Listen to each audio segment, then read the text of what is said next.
Assalamu alaikum everyone. Welcome back to another new lesson. Dear learners, today I am going to present an effective lesson which will help you learn basic grammar as well as spoken English. আজকের লেসনে আমরা either or এবং neither নর এর use শিখব। প্রথমেই আমরা দেখে নেই আইদার অর এবং নাইদার নর দ্বারা কি বোঝায়।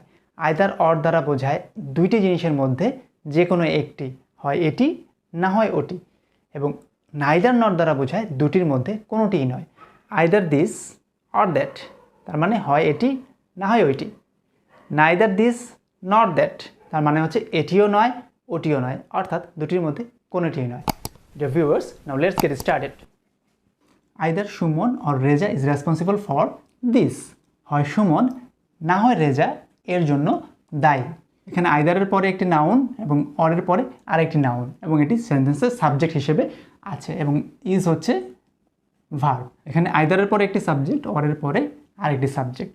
এক্ষেত্রে শেষ সাবজেক্টটি অনুযায়ী ভার্ব হয়, অর্থাৎ আইদার অর নাইদার নরের ক্ষেত্রে শেষের সাবজেক্ট অনুযায়ী ভার্ব হয়, অর্থাৎ ভার্বের ইমিডিয়েট আগে যে সাবজেক্টটি থাকে সে অনুযায়ী ভার্বটি হয়। এবার পরের সেন্টেন্সটি দেখি, নাইদার দ্য বয়েজ নর the girls want to do the work, অর্থাৎ ছেলেদের এবং মেয়েদের কেউই কাজটি করতে চায় না। তো এখানে নাইদারের পরে রয়েছে দ্য বয়েজ এবং নরের পরে রয়েছে দ্য গার্লস, এবং ভার্বটি হবে দ্য গার্লস অনুযায়ী। এখানে দ্য বয়েজ দ্য গার্লস দুটি সাবজেক্টই আমার প্লুরাল, তাহলে দ্য গার্লস যেহেতু প্লুরাল সেজন্য ওয়ান্ট হয়েছে। যদি এখানে থার্ড পারসন সিঙ্গুলার নাম্বার থাকতো তাহলে ওয়ান্টস হতো। So neither the boys not the girls want to do the work. পরের সেন্টেন্সে দেখি, নাইদার হি, এখানে নাইদারের পরে রয়েছে হি সিঙ্গুলার সাবজেক্ট, নরের পরে রয়েছে হিজ ফ্রেন্ডস, তাহলে এখানে এটি সিঙ্গুলার এটি প্লুরাল। তাহলে এখানে প্রথম সাবজেক্টটি সিঙ্গুলার, পরের সাবজেক্টটি প্লুরাল, এবং ভার্ব হয়েছে হ্যাভ, হিজ ফ্রেন্ডস হ্যাভ। কারণ যেহেতু সেকেন্ড সাবজেক্ট অনুযায়ী ভার্ব হবে সেহেতু ভার্বটি হবে হ্যাভ।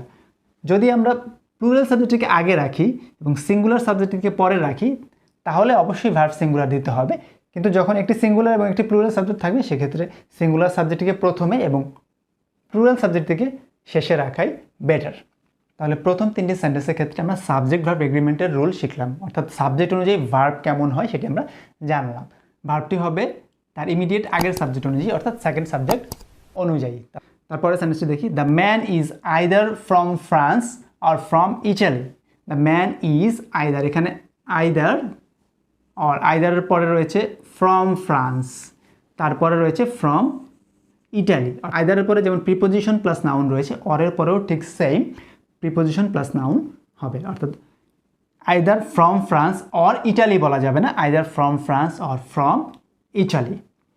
পরের সেন্টেন্স আমরা দেখি, হি is either a poet or a writer. এখানে আইদারের পরে রয়েছে নাউন অর, তারপরে রয়েছে আরেকটি নাউন, অর্থাৎ এখানেও ঠিক সেম। এখানে আইদারের পরে আর্টিকেল প্লাস নাউন রয়েছে, অরের পরেও ঠিক সেম আর্টিকেল প্লাস নাউন থাকতে হবে। He is either a poet or a writer, সে হয় একজন কবি না হয় একজন লেখক। পরের সেন্টেন্স দেখি, শি নাইদার স হিম নর নিউ হিজ নেম। নাইদারের পরে একটি ভার্ব আছে, নরের পর আরেকটি ভার্ব আছে, তাহলে নাইদারের পরে ভার্ব রয়েছে, নরের পরেও ঠিক ভার্ব থাকবে, এটি পাস্ট টেন্সে এবং এটিও থাকবে পাস্ট টেন্সে। শি নাইদার স হিম, অর্থাৎ সে তাকে দেখেও নি, নর নিউ হিজ নেম, তার নামও জানতো না, অর্থাৎ এখানে দুটি ভার্বের কাজের মধ্যে কোনোটিই হয়নি এরকম বোঝাচ্ছে। পরের সেন্টেন্সটি দেখি, দ্য বয় ইজ নাইদার ম্যারিটোরিয়াস নর স্টুডিয়াস। তাহলে এখানে নাইদারের পরে একটি অ্যাডজেক্টিভ, ঠিক সেম নরের পরেও adjective. The boy is neither ম্যারিটোরিয়াস নর স্টুডিয়াস, অর্থাৎ ছেলেটি মেধাবীও নয় পড়ুয়াও নয়। তারপরে রয়েছে either you will stay here silently or you have to leave. বড় সেন্টেন্স, একটু ভালো করে দেখবো এটা আমরা।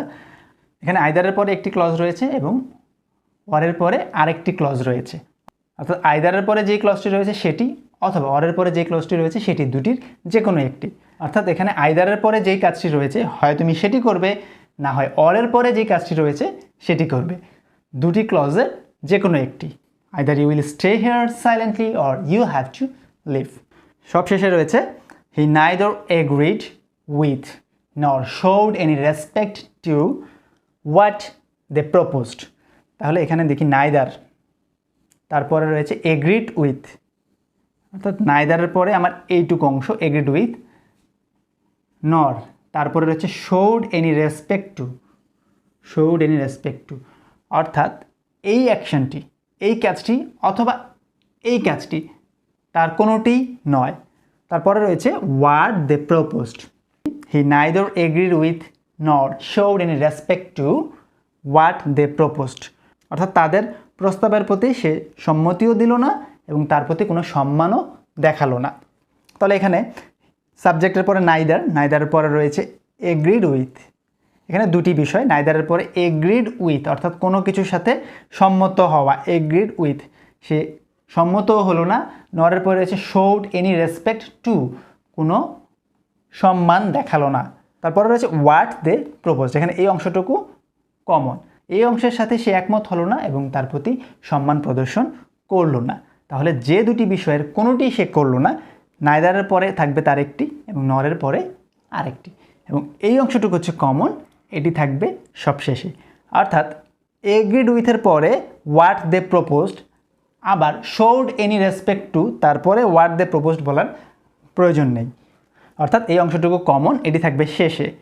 হি neither agreed with nor showed any respect to what they proposed, অর্থাৎ তারা যে প্রস্তাব করলো সে তার সাথে একমত হলো না এবং তার প্রতি কোনো সম্মানও দেখালো না। ডিয়ার ভিউয়ার্স, আজকের লেসনে আমরা শিখলাম আইদার অর এবং নাইদার নরকে সেন্টেন্সে কীভাবে এবং কতভাবে ইউজ করা যায়। আশা করছি এখন থেকে অ্যাপ্রোপ্রিয়েটলি স্পিকিং এবং রাইটিংয়ের ক্ষেত্রে আমরা এগুলো ব্যবহার করতে পারবো। That's all for today, see you in another new lesson ইনশাল্লাহ, টিল দেন টেক কেয়ার।